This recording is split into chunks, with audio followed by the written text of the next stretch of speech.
కాశ్యపాన్వయ సంజాతం నారాయణపదాశ్రితం శ్రీమన్నారాయణం వందే యతీశ్వర శ్రియాజుషం భారద్వాజాన్వయే జాతం కేశవార్యగురోసుతం నారాయణ కృపాపాత్రం వరదార్యమహం భజే. జై Srimannarayana. Real ఫిక్ devotional channel చూస్తున్న ప్రేక్షకులకి శుభోదయం. ఈరోజు మీకంతా కూడా మంచే జరగాలని ఆ భగవంతుణ్ణి కోరుకుంటూ ఈరోజు పంచాంగము విషయాలను తెలుసుకుందాము. ఆగస్టు 9వ తేదీ 2024 శుక్రవారము, క్రోధీనామ సంవత్సరం, శ్రావణ మాసము, దక్షిణాయనము, వర్ష ఋతువు. సూర్యోదయము 6:05, సూర్యాస్తమయము 6:44. ఆనందాది యోగము, అమృత యోగము. ఫలితము కార్యసిద్ధి, నూతన ఆభరణ వస్త్రులాభము. తిథి శుక్లపక్ష పంచమి, రాత్రి 11:36 వరకు. నక్షత్రము హస్త, రాత్రి 12:49 వరకు. హస్త నక్షత్రానికి క్రీడలకు చాలా మంచిది.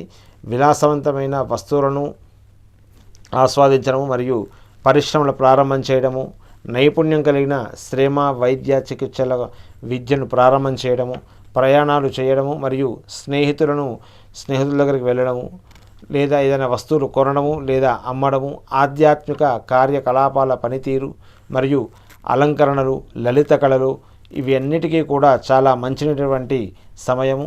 అమృతకాలము సాయంత్రము 6:37 నుండి 8:23 వరకు ఉంటుంది. ఈ అమృతకాలము కూడా శుభ సమయంగా పరిగణిస్తారు. ఇది నక్షత్ర సంబంధమైన శుభ సమయకాలము. రాహుకాలం ఉదయము 10:49 నుండి మధ్యాహ్నము 12:24 వరకు ఉంటుంది. ఇది సుమారు ప్రతిరోజు కూడా 1.5 గంట సమయం ఉంటుంది. ఆ సమయంలో చేసే పనులకు ఆటంకం కలుగుతుందని విశ్వసిస్తారు కనుక ముఖ్యమైన పనులైతే ఈ సమయంలో ఎవరు కూడా చెయ్యరు. దుర్ముహూర్తము ఉదయం 8:36 నుండి 9:27 వరకు ఉంటుంది.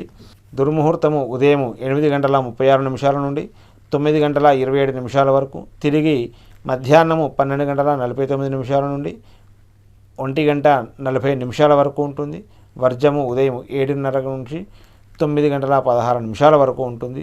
ఈ వర్జం అంటే విడివ తగినది కాబట్టి దీన్ని కూడా అశుభంగా పరిగణిస్తారు. కాబట్టి ఈ సమయంలో కూడా శుభకార్యాలు మరియు ప్రయాణాలు చేయకుండా ఉండడం చాలా మంచిది.